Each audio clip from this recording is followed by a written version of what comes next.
भी अलग अलग तरीके से लोगों को राहत पहुंचाने की कोशिश की उनकी ज़िंदगी में, और दिल्ली के इंफ्रास्ट्रक्चर को भी हमने सुधारने की कोशिश की।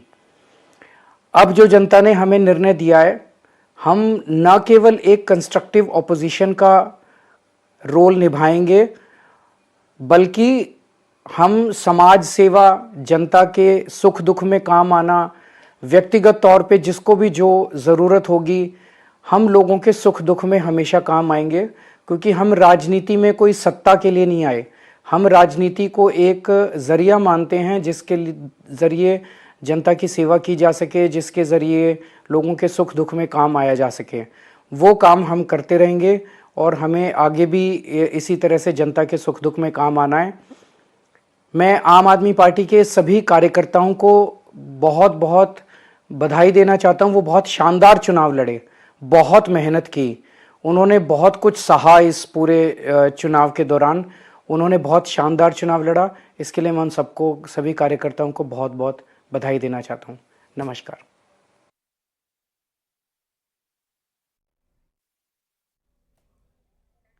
तो अरविंद केजरीवाल को आप सुन रहे थे, उनकी तरफ से तमाम बड़ी बातें कही गई हैं। उन्होंने हार को स्वीकारा और जनता के जनादेश को भी स्वीकारा है। चुनावी नतीजों पर बोले हैं अरविंद केजरीवाल, और हार स्वीकार करता हूं, ये अरविंद केजरीवाल की तरफ से कहा गया। और उन्होंने तमाम आम आदमी पार्टी के कार्यकर्ता, वर्कर्स, सभी का धन्यवाद दिया है कि उन्होंने जी तोड़ मेहनत करी आम आदमी पार्टी के लिए। और उन्होंने कहा कि एक अच्छे अपोजिशन की तरह हम कार्य करेंगे, और जनता कभी भी किसी भी वक्त अगर हमारी ज़रूरत है तो हम लगातार जनता की सेवा करते रहेंगे, अपोजिशन में रह के भी। क्या कहा अरविंद केजरीवाल ने, आपको फिर से सुनवाएंगे, लेकिन ये बड़ी खबर आपको हम बता रहे हैं। अरविंद केजरीवाल चुनावी नतीजों पर बोलते नजर आए हैं। उन्होंने साफ तौर पर जनता के फैसले को मंजूर कर लिया है, हार स्वीकार कर ली है। और ग्राफिक्स के माध्यम से भी हम आपको दिखा रहे हैं दिल्ली इलेक्शन के रिजल्ट्स। ओखला से अमनतुल्ला खान आगे चल रहे हैं, और अभी कुछ कुछ जो सीटें हैं वहां से भी नतीजे आना बाकी है।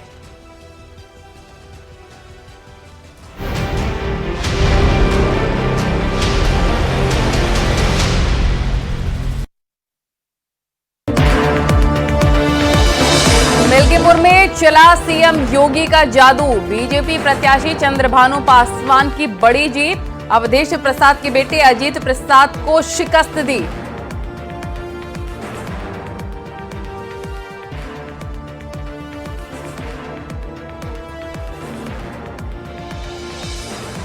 और दिल्ली में 27 साल के बाद बीजेपी की वापसी, 47 सीटों पर भारतीय जनता पार्टी को बढ़त। अमित शाह ने लिखा, दिल्ली में झूठ के शासन का अंत हुआ।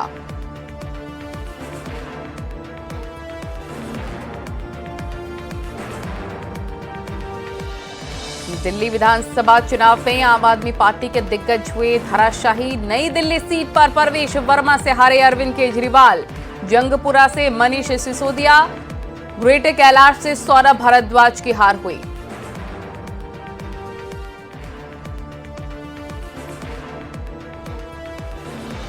दिल्ली में बढ़त के साथ बीजेपी में जश्न की तैयारी। शाम 7 बजे पार्टी ऑफिस जाएंगे पीएम मोदी, कार्यकर्ताओं को करेंगे संबोधित।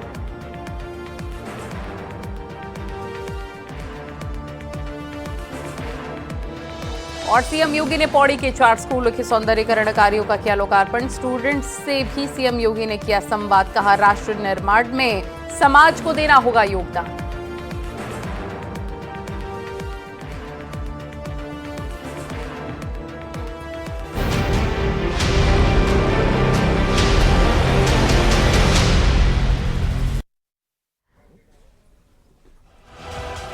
नमस्कार, आपके साथ मैं हूं नलिनी पांडे। 27 साल के बाद दिल्ली में कमल खिल गया है, और दिल्ली की जनता बीजेपी की डबल इंजन की सरकार पर अपना विश्वास दिखाते हुए नजर आई है। पूरी तस्वीर आपको दिखाएंगे।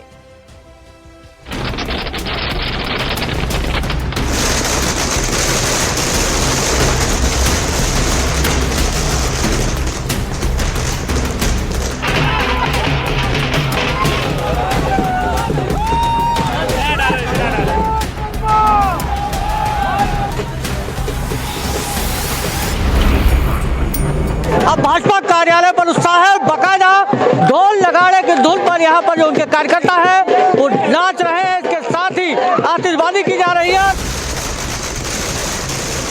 योगी जी का कुशल शासन और माननीय मोदी जी का मार्गदर्शन, ये मिल्कीपुर का जो सकारात्मक रिजल्ट है वो इस बात का प्रतीक है कि समाजवादी पार्टी का जो अहंकार लोकसभा का था वो बुरी तरीके से टूट रहा है। ये स्वाभाविक रूप से वहाँ की जनता ने खुल करके भाजपा को आशीर्वाद दिया है और जो उनसे भूल हो गई थी लोकसभा के चुनाव में, उस भूल का उन्होंने व्यापक रूप से सुधार किया है। सभी दिल्ली वासियों को बहुत बहुत बधाई देता हूं और मैं हृदय से धन्यवाद करता हूं कि उन्होंने इतनी अपार जीत हमें दी है। जो अन्ना आंदोलन से आए, जिनके बहुत ही निश्चल, निष्पाप और बड़े भारत की राजनीति को बदलने के सपने की हत्या एक निर्लज्ज, नीच, मित्रहंता, आत्ममुग्ध और चरित्रहीन व्यक्ति ने की, उसके प्रति तो क्या संवेदना। दिल्ली को उससे मुक्ति मिली। जंगपुरा के लोगों ने, जंगपुरा विधानसभा के लोगों ने भी बहुत प्यार, मोहब्बत, सम्मान दिया, लेकिन 600 वोट से, लगभग 600 वोट से उसमें हम पीछे रह गए। तो मैं जो कैंडिडेट जीते हैं उनको बधाई देता हूं और उम्मीद करता हूं कि जंगपुरा की समस्याओं को वो हल करेंगे। People wanted change. They were fed up of the way things were and they wanted change. I suppose they voted for change. My congratulations to all those who have won. And for the rest of us, it just means we have to work harder and we have to stay there, be on the ground and be responsive to the people's issues. तो 27 साल के बाद दिल्ली में कमल खिल गया है और दिल्ली की जनता बीजेपी की डबल इंजन की सरकार पर अपना विश्वास दिखाती नजर आई है। बीजेपी की इस बड़ी जीत के बड़े मायने हैं क्योंकि सत्ता की चाबी तक पहुंचने के लिए उसे 27 साल का संघर्ष करना पड़ा। वहीं आम आदमी पार्टी के सारे दावे धरे के धरे रह गए। देखिए,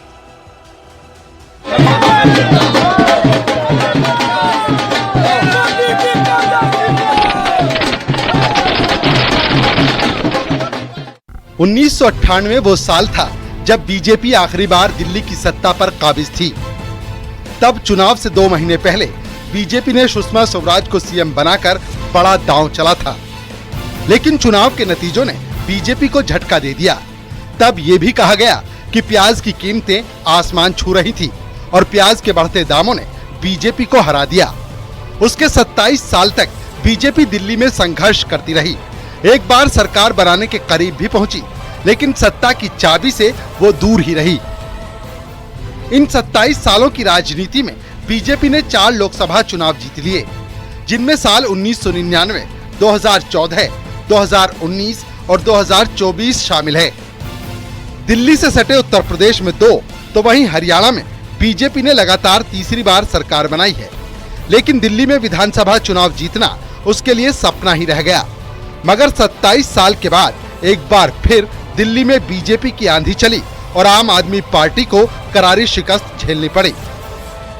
हरियाणा और महाराष्ट्र के बाद ये बीजेपी की बड़ी जीत है। दिल्ली में जीत के मायने भी काफी बड़े हैं, क्योंकि यहाँ बीजेपी ने लगातार 6 चुनाव हारने के बाद 7वें चुनाव में जीत हासिल की है। आज बहुत ही मैं समझता हूँ कि अहम दिन है दिल्ली वासियों के लिए और मैं प्रभु से प्रार्थना करता हूँ कि दिल्ली में भारतीय जनता पार्टी की सरकार बने, एक अच्छी सरकार बने, ताकि हमको प्रधानमंत्री मोदी जी का साथ मिले और दिल्ली में बहुत अच्छे काम कर सके। मुझे बार बार इस बात को कहने में कोई संकोच नहीं है कि दिल्ली में हमारे कार्यकर्ताओं ने बहुत जुनून और शिद्दत के साथ काम किया है और जनता ने भी भरपूर आशीर्वाद दिया है। जनता को भ्रष्टाचार और विकास का मॉडल चुनना था, तो उन्होंने प्रधानमंत्री श्रीमान नरेंद्र मोदी के नेतृत्व को सलाम किया है और ये जीत हमारे राष्ट्रीय नेतृत्व की, माननीय प्रधानमंत्री के काम की जीत है। साल 2013 में बीजेपी सबसे बड़ी पार्टी होते हुए भी सरकार नहीं बना पाई थी। इस विधानसभा चुनाव में बीजेपी को 70 में से 31 सीटें मिली थी, यानी बहुमत से केवल 5 सीटें कम। अन्ना आंदोलन के बाद केजरीवाल ने आम आदमी पार्टी बनाई और चुनाव में सबको दंग कर दिया। अपने पहले ही चुनाव में वो 28 सीटें जीत लाई। इसके बाद कांग्रेस के साथ मिलकर आम आदमी पार्टी ने सरकार बनाई, जिससे बीजेपी का यहाँ भी सरकार बनाने का सपना टूट गया।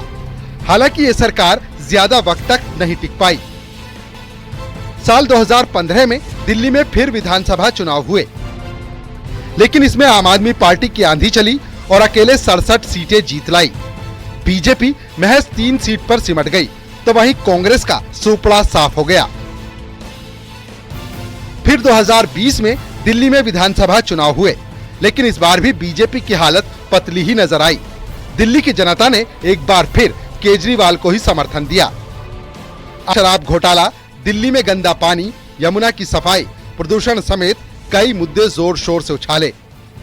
दिल्ली ने इस बार बीजेपी पर भरोसा दिखाया और 27 साल बाद दिल्ली की जनता ने बीजेपी को प्रचंड बहुमत दिला दिया। ज्यादातर एग्जिट पोल्स में भी बीजेपी की जीत के संकेत दिख रहे थे। दिल्ली की जो गरीब जनता है, जिसके अंदर विकास की ललक है, उसने मोदी जी की गारंटी पर अपना यकीन दिखाया है, यह संकेत मिल रहा है। और मध्य वर्ग के मन में विकसित भारत के उस संकल्प को आत्मसात करके आगे बढ़ने का लक्ष्य दिखाई पड़ रहा है, जो मोदी जी ने विकसित भारत का लक्ष्य रखा है।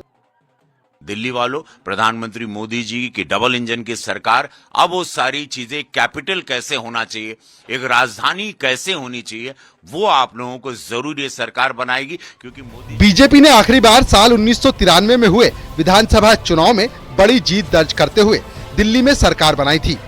इसके बाद मदन लाल खुराना को सीएम बनाया गया। बाद में साहिब सिंह वर्मा और साल 1998 के चुनाव से कुछ वक्त सुषमा स्वराज को भी सीएम बनाया गया।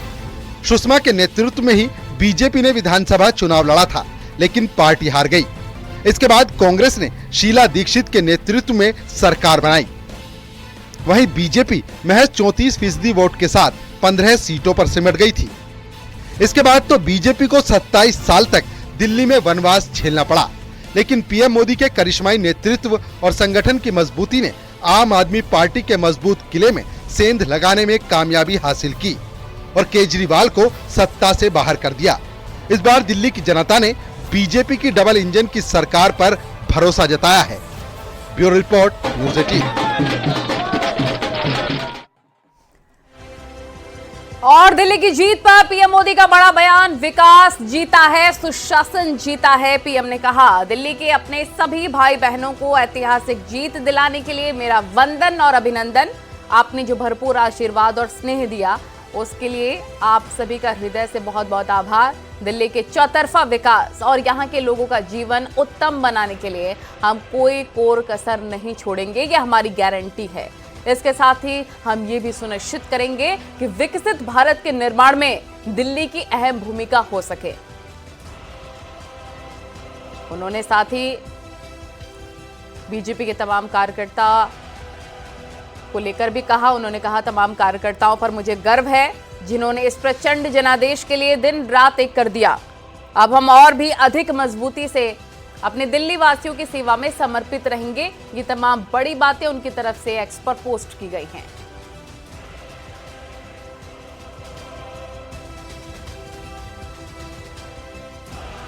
तो दिल्ली की जीत पर प्रधानमंत्री नरेंद्र मोदी ने क्या कहा है, ये हमने आपको बताया।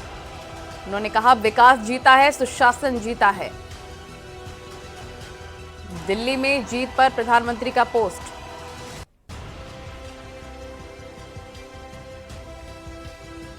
उन्होंने दिल्ली के अपने सभी भाई बहनों को ऐतिहासिक जीत दिलाने के लिए वंदन अभिनंदन किया है। उन्होंने कहा, आपने जो भरपूर आशीर्वाद और स्नेह दिया, उसके लिए आप सभी का हृदय से बहुत बहुत आभार। दिल्ली के चौतरफा विकास और यहाँ के लोगों का जीवन उत्तम बनाने के लिए सब हार गए। इसका इशारा साफ है, देश की जनता झूठ फरेब की राजनीति विश्वास नहीं करती। लेकिन एक और कमाल की बात है, कांग्रेस पार्टी अगेन 0 सन्नाटा। राहुल गांधी कहाँ है? तो बिहार आ रहे हैं। क्या कहते थे लोकसभा के बाद, मोदी जी हमसे आंख मिला के बात नहीं कर सकते। हरियाणा में साफ हो गए, महाराष्ट्र में साफ हो गए, अब दिल्ली में साफ हो गए, अगली बारी बिहार की है। तो ये है कांग्रेस पार्टी का हाल और ये है आम आदमी पार्टी का हाल। देश चलता है मोदी जी के साथ, क्योंकि ईमानदारी। और दिल्ली के नतीजों के बाद बीजेपी में मंथन, सीएम चेहरे को लेकर काफी मंथन तेज हो गया। दलित या सिख चेहरे पर दांव लग सकता है। 27 साल बाद दिल्ली में बीजेपी की वापसी हुई है। संदीप हमारे सहयोगी फोन लाइन पर जुड़ गए हैं। संदीप, हम देख रहे हैं कि जीत के बाद बीजेपी में मंथन भी चल रहा है और सवाल यही हर किसी के मुंह पर कि सीएम कौन होगा। बिल्कुल, बीजेपी हमेशा चौंकाने वाला फैसला लेती है। 27 साल बाद देश की राजधानी दिल्ली में भारतीय जनता पार्टी सरकार बनाने जा रही है। ऐसे में फैसला भी चौंकाने वाला हो सकता है। राजनीतिक विश्लेषकों की माने या न्यूज 18 के सोर्सों की माने तो सिख और दलित चेहरे पर भी बीजेपी में मंथन चल रहा है, क्योंकि अगर दलितों की बात की जाए तो दिल्ली की 20 सीटें ऐसी हैं जिस पर दलितों का प्रभाव है और 12 सीटें ऐसी हैं जिस पर दलित वोटर निर्णायक भूमिका में है। वहीं भारतीय जनता पार्टी को एक लंबे अरसे से सिख नेता के भी राष्ट्रीय लेवल पर एक डिमांड थी कि एक पार्टी के पास ऐसा सिख नेता होना चाहिए कि जिससे देश में संदेश जाए तो सिखों को भी साथ सकती है। इसलिए सिख चेहरे पर भी मंथन चल रहा है। इसमें आरएसएस के लोगों की भी मशवरा ली जाएगी और भारतीय जनता पार्टी की जल्द ही विधायक दल की मीटिंग बुलाई जाएगी जिसमें नेता चुना जा सकता है। ये अहम खबर है।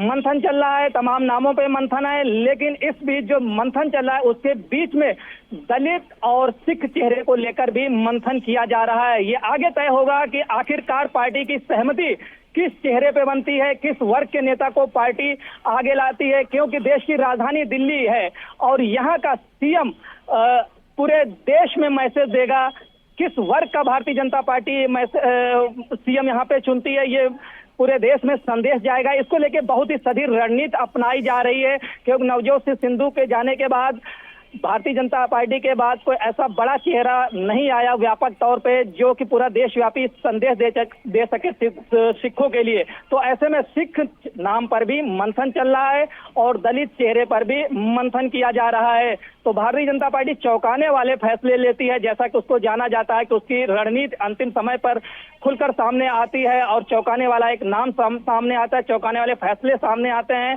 तो दिल्ली को लेकर भी चौंकाने वाला फैसला भारतीय जनता पार्टी ले सकती है।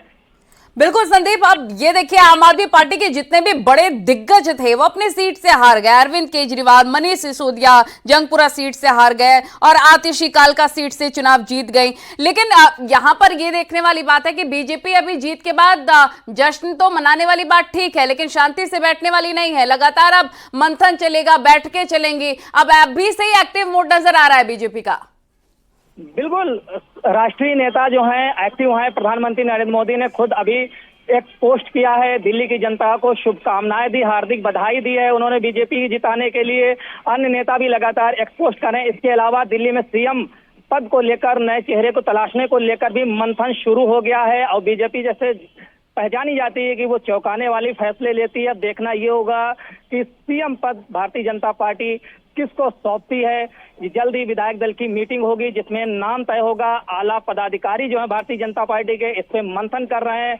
इसमें खासकर सामाजिक स्तर भी देखा जाएगा कि किससे सामाजिक वर्ग को साधा जा सकता है। इस पे विशेष फोकस है, कैसे देश की राजधानी दिल्ली से पूरे देश में मैसेज दिया जा सके। जिस तरीके से संविधान और दलित पिछड़ा वर्ग का विपक्ष मसला उठाते थे, तो पिछड़े के कई सीएम हो चुके हैं, लेकिन यहाँ पर दलित और सिख को लेकर भी मंथन चल रहा है। ये खास बात है कि इन नामों पर भी विचार चल रहा है, लेकिन क्या फैसला होता है ये आने वाला वक्त ही बताएगा। इसलिए न्यूज 18 को ये चर्चा सामने आई कि सिख और दलित पर भी मंथन चल रहा है। तो ये नई अपडेट है, आगे क्या फैसला लेती है भारतीय जनता पार्टी के विधायक दल का मंडल जो बैठेगा उसमें निर्णय होगा। हालांकि आला पदाधिकारी हैं, उनके बीच लगातार मंथन चल रहा है। चेहरों को लेकर लगातार रणनीति बनाई जा रही है किससे कि सामाजिक समीकरण भी साधे जा सके और दिल्ली में सुशासन का संदेश भी दिया जा सके। साथ ही जिन भारतीय जनता पार्टी ने जो वादे किए हैं, कमिटमेंट किए हैं, उसको भी पूरा किया जा सके।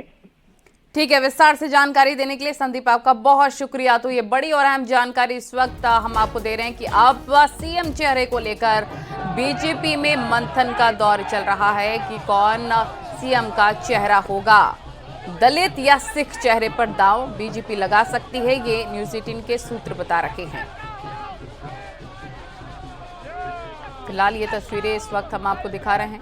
कहीं ना कहीं झूठी बातें बोलते रहे, ठगते रहे और जो भी कहते थे वो होता नहीं था।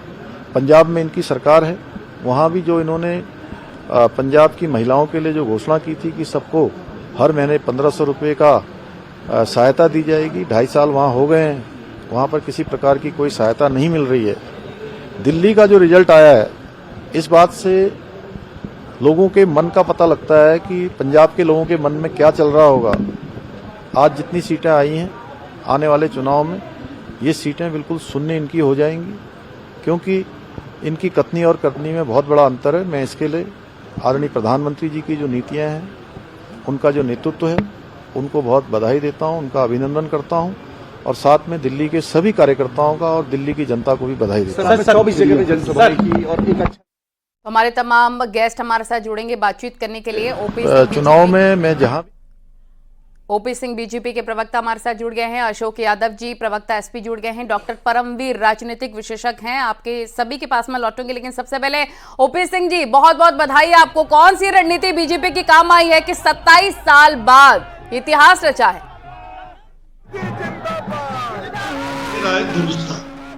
और वहां की जनता ने हमारे ऊपर विश्वास किया।